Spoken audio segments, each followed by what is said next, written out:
Bonjour les amis, praticiens et enseignants de Reiki. Aujourd'hui, je vous fais une vidéo pour répondre à une question de Nathalie.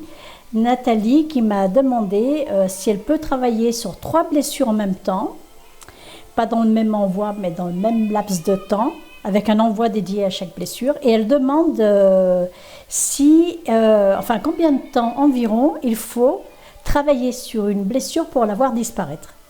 Eh bien, Nathalie, merci de m'avoir posé cette question parce que ça me semble important d'aborder le sujet, en effet.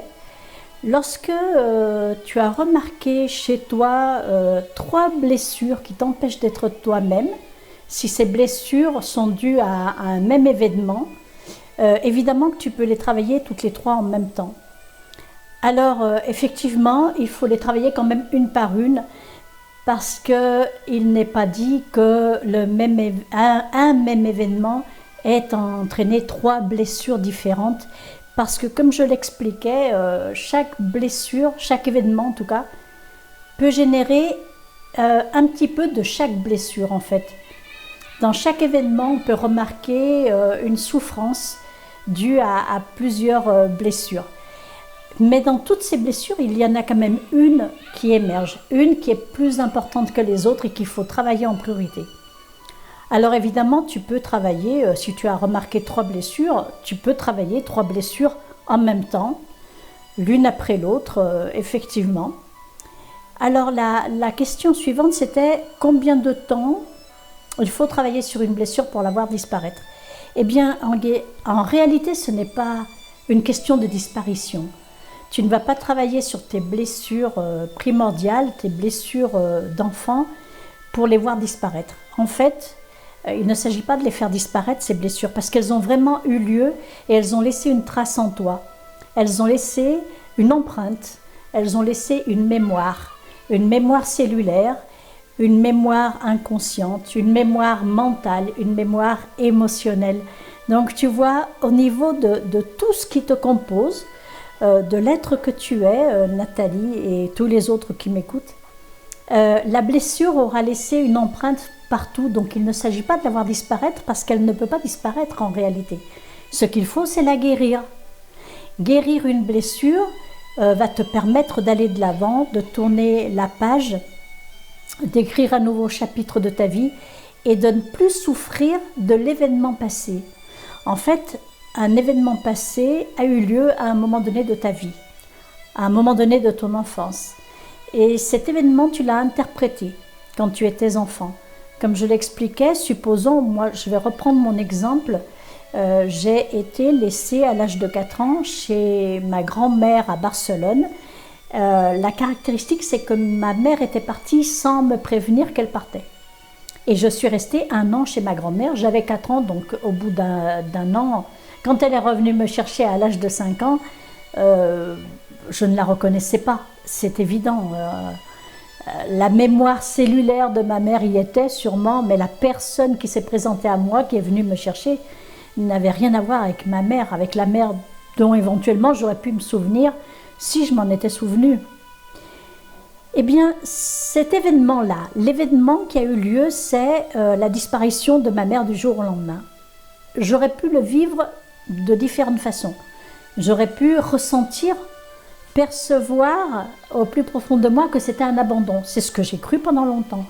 Mais comme je travaillais cette blessure de l'abandon alors que ce n'était pas un abandon, eh bien forcément ça ne guérissait rien du tout chez moi et j'enchaînais les schémas de protection à l'âge adulte qui pouvaient me protéger d'une blessure éventuelle.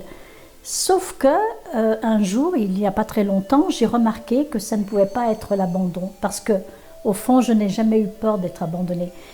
La blessure qui primordiale vraiment, la blessure essentielle, elle est dans notre peur la plus profonde, dans notre crainte la plus profonde. Et moi, ma peur, ma crainte la plus profonde, c'est d'avoir été trahie. Ce qui fait que j'ai été confrontée à cette problématique souvent dans ma vie parce qu'il fallait que je le regarde en face. Et donc la blessure d'abandon, ça n'existait pas. Chez moi, c'était une blessure de trahison. C'est l'amour que j'avais pour ma mère qui avait été trahi. Donc, il s'agit de bien repérer sa blessure, et pour bien repérer sa blessure, il faut s'observer, comme je le disais. Une fois qu'on s'est observé et qu'on a mis le doigt dessus, à ce moment-là, je peux travailler dessus pour la guérir. Non pas pour la faire disparaître, mais pour la guérir.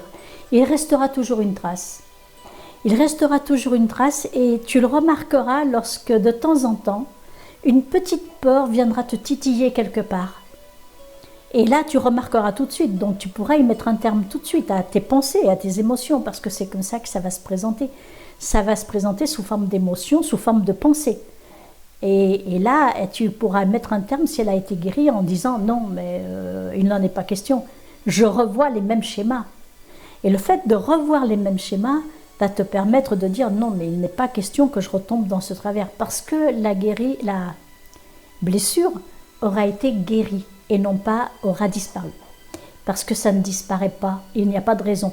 Tout ce qui a eu lieu dans notre vie reste inscrit en nous comme information. Donc la seule information qu'il faut transformer, c'est l'information de souffrance. Voilà, donc ta question c'est combien de temps environ il faut travailler?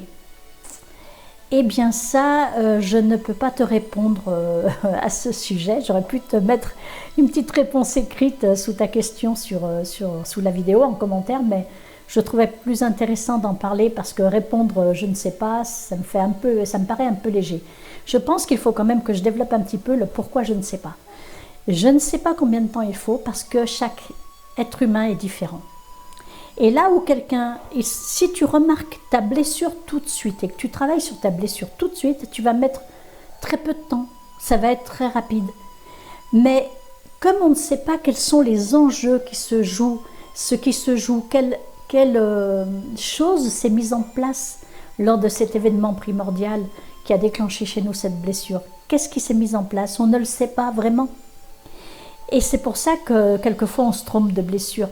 Donc là, ça dépendra tout de si tu as repéré ta bonne blessure et ce que ton inconscient est prêt à lâcher. Parce que ce qui va empêcher la guérison, c'est ton inconscient. L'inconscient, notre inconscient, nous sabote le travail. Il sabote le travail parce que l'inconscient, il veut nous maintenir à l'abri, il veut nous protéger. Et c'est facile pour l'inconscient de nous protéger en nous disant « Attention, tu es en train de mettre en place une relation qui ressemble à celle qui t'a blessé. » Et donc là, on va mettre en place un système de protection. Mais ça, c'est l'inconscient. Tant que l'inconscient nous sabote, nous ne pouvons pas guérir d'une blessure. Donc, tout dépend de la puissance que nous avons, de la puissance d'observation que nous avons pour dire à notre inconscient « Non, mais là, t'es gentil, mais tais-toi, tu me sers à rien en fait. Là, tu me sers à rien. Je remarque cette blessure et je veux en guérir. » L'autre problème, c'est quand on est persuadé que c'est la faute de l'autre.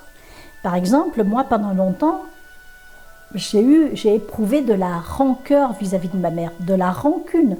Et tant que j'étais dans cette situation de rancune, ça ne pouvait pas guérir. Parce qu'en fait, ma mère, elle n'a fait que accepter un contrat d'âme. Le contrat de celui de me laisser chez ma grand-mère quand j'avais 4 ans, qui allait déclencher chez moi toute une série, donc la blessure, avec une série d'événements qui allaient me conduire à qui je suis aujourd'hui. Donc, ça ne peut pas être la faute de ma mère. Un événement a eu lieu et l'événement a concerné 2 êtres. Vous savez que j'ai mis très récemment sur ma page Facebook nous ne sommes pas un être humain qui devient spirituel. Non, nous sommes à l'origine un être spirituel qui vit une expérience humaine, une expérience d'humanité. Dans cette expérience, lorsque nous vivons une expérience, eh bien, nous avons besoin de protagonistes. C'est une sorte de jeu. Et dans cette expérience, ma mère, à moi, elle a joué son rôle, ce qui était important. Donc, tant qu'on en est à se dire c'est sa faute, eh bien, je ne pourrai pas guérir de ma blessure. Alors, je te vois venir, Nathalie, tu vas me dire oui, mais je lui ai pardonné. Mais c'est ça le problème. C'est qu'en fait, tant qu'on est dans le je lui ai pardonné, c'est que je considère que c'est sa faute. Si je pardonne à quelqu'un quelque chose qu'il m'a fait, c'est parce qu'il m'a fait du mal. Or, là où je vais avancer dans la guérison, c'est le jour où je prends conscience, mais en soi, hein, dans nos mémoires cellulaires, dans nos dans le cœur de notre être, quand je prends conscience que je n'ai rien à pardonner à ma mère, par exemple, hein, pour prendre toujours mon cas, parce qu'en réalité, elle n'a rien fait de mal puisqu'elle n'a fait que jouer sa partie dans un jeu que j'avais accepté à l'origine, dans lequel j'étais partie prenante. Et où il me fallait un protagoniste qui me serve de mère et qui accepte ce contrat. Donc, à partir du moment où je prends cette conscience-là, où je prends conscience de ça, je n'ai plus rien à pardonner à ma mère. Si je n'ai plus rien à pardonner, si je ne dis pas « je lui pardonne », parce que je n'ai rien à pardonner en fait.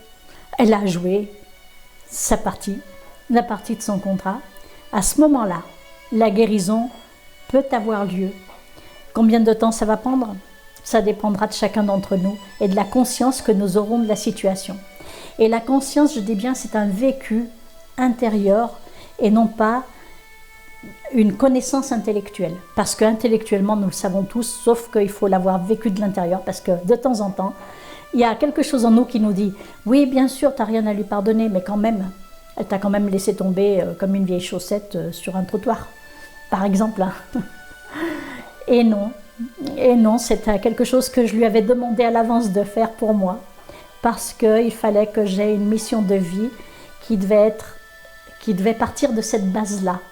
Voilà. Alors j'espère avoir répondu à ta question, Nathalie. À Nathalie, à vous autres, j'espère que vous ne vivez pas ce confinement de façon très difficile. Espérons que nous serons bientôt déconfinés, que nous serons tous dans des régions vertes, hein, comme dit le gouvernement, et que nous pourrons enfin aller voir nos amis, notre famille, aller faire du sport en salle et avoir de nouveau une vie sociale. Voilà, je vous dis à bientôt. N'hésitez pas à me laisser des commentaires, à me poser des questions. Mettez un pouce et partagez cette vidéo avec les personnes si vous pensez que ça peut intéresser quelqu'un. Je vous dis à bientôt. Soyez heureux. Au revoir.